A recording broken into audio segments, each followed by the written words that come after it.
All right, the LA Chargers waste no time making offseason moves, and really, there isn't an offseason in football. I mean, like July, but already things are happening. If you're new to the channel, we're Detroit Lions fans, but this channel is fully dedicated to the Chargers. We've had a lot of fun with it. Let me know in the comments what should go in here. We're going to change these out, looking for some ideas, suggestions. I mean, I like anything. And here's the thing. If your comment is picked for one of these jerseys, then you get one of these jerseys, if that makes sense. Now, know that this is going to be put over a couple different channels that we have. So, and you could put, multiple people could put the same thing, but it's not going to be too crazy. I'm like, I like that one. I'm going to do that. Comment back. Hey, you won. Which jersey do you want? I don't know about the Barry Sanders yet, but the Bobby Boucher, I mean, you can get that $25 on Temu, so it's not crazy, but it's still fun. It's still fun. And the Dan Campbell, geez, now that I'm started this, I'm like, man, do I want to get rid of that? Yeah, I think so too. But for sure, this Bobby Boucher, change that out, have something fun there. So let me know in the comments. Okay, here's the first thing. What they did was they signed 10 players to future contracts. What this means is we want you at training camp next year. You got a spot with us. You're one of the 90 guys. So it doesn't mean you're on the team. You know, you still got to make the team and all that. But they've got 10 guys that they highlight. A lot of these guys that did play or were on the practice squad or did actually get played a little bit. But a couple ones you want to highlight. Carson Barnhart from Michigan, guard. Would love to see him get some more action. Maybe he can continue to develop and be a really good player. Christopher Hinton was a great defensive tackle for Michigan. I shouldn't say great. He was just real solid. Looked like he could be a pro. So he's been right on the fringe. Would love to see him get some work. And then Des Fitzpatrick, a little bit more of a veteran guy, taken in the 4th round. Again, is he going to be your future at wide receiver? No, but you'd like to see him be kind of your depth piece and then get other guys in, because if you look at this guy, he had a Raz score that was pretty good. So if you're not familiar with Raz, it's just your raw athletic score is what they call it. And basically 10 is a great score. So he had 8.8. And the reason I bring this up is because he pretty fast, good size. It's just like, man, it'd be nice if we could get this together, because see how his 3 cone was really bad. If that was better, he's a really athletic dude with good size, veteran guy, 4th round, played for the Titans, been up and down with the Chargers. It's like that. These are the type of guys that we need to just kind of show something, be a depth piece. We're not counting on you to be something, but it's just like, you know what?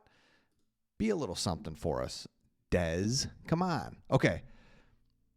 Just a couple notes here, and we'll get back to that list in just a second, but PFF put something out. It was the highest graded players from Wild Card Weekend. Look who's number 1, Tony Jefferson. This is interesting because he got this because the highlight was Jefferson helping to blow up a trick look from Houston inside their own 25-yard, ending in punching the ball away from Joe Mixon and securing it to get Justin Herbert and the offense back on the field. Big plays. We know safety is a big deal for the Chargers because it proved that Derwin James can come down, be in the box. So safety is something you got to kind of look at for the Chargers. Elijah Molden, love that.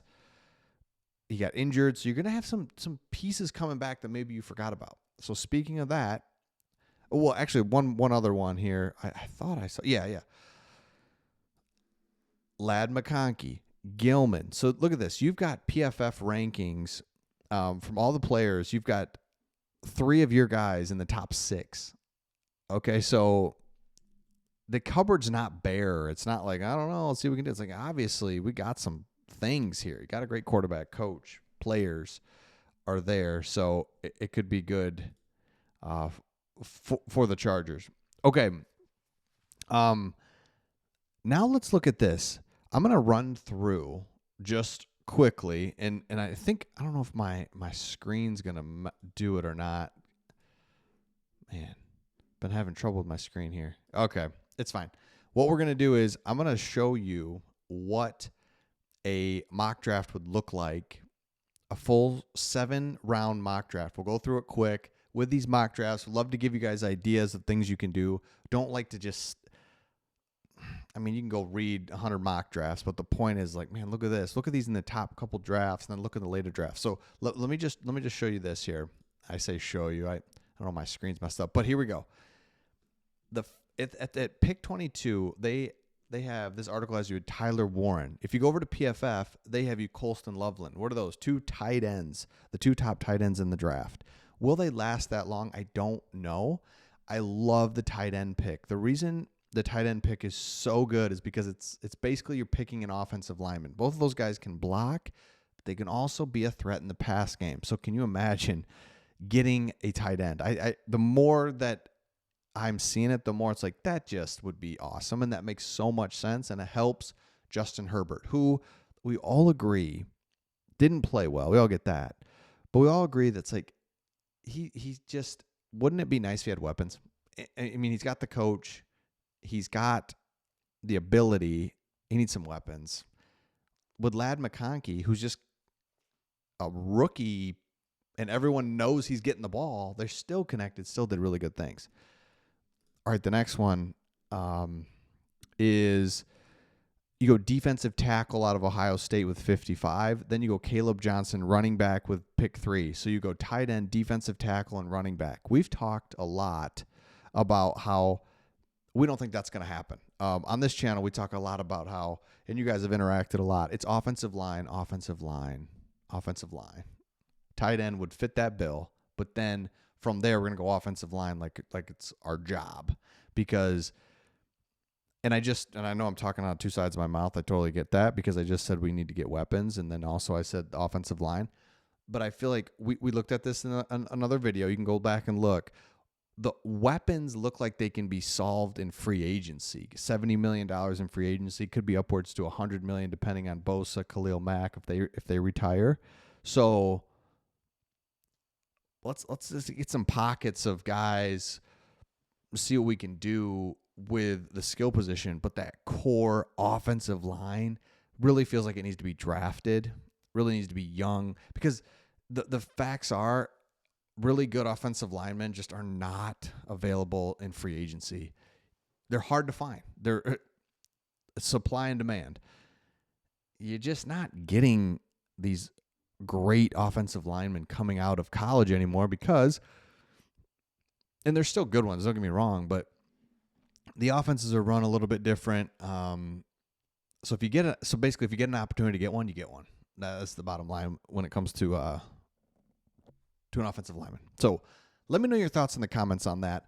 Again, we don't want to spend I didn't want to, we could talk, we got a lot to talk about over the course of this offseason, but remember, you bring 10 players, Solemn, these are guys that, again, these are practice squad, guys that kind of right on the fringe, active roster practice squad. You say to those guys, we want you back. Don't go anywhere. Come back. Fight for a roster spot in the fall. Perfect. And it's good for them because they're like, sweet, I just know where I'm going to be. I can't wait. Looking forward to it. And for the Chargers, it's like, cool, we kind of got that base, but that's what we're looking at. If one of those guys, 2 of those guys could step up, be just a nice depth piece, active roster guy, that changes things, right? So, again, those aren't the guys that are going to change the world, but they're something to keep an eye on. And then you had high-graded players with PFF. I mean, I don't know if you saw it because my screen might have messed up, but you had Ladd McConkey and Gilman were 6th rated wild card weekend. So love it. So let me know your thoughts in the comments. Again, if you're new to the channel, make sure you subscribe, and we'll see all of you on the next one.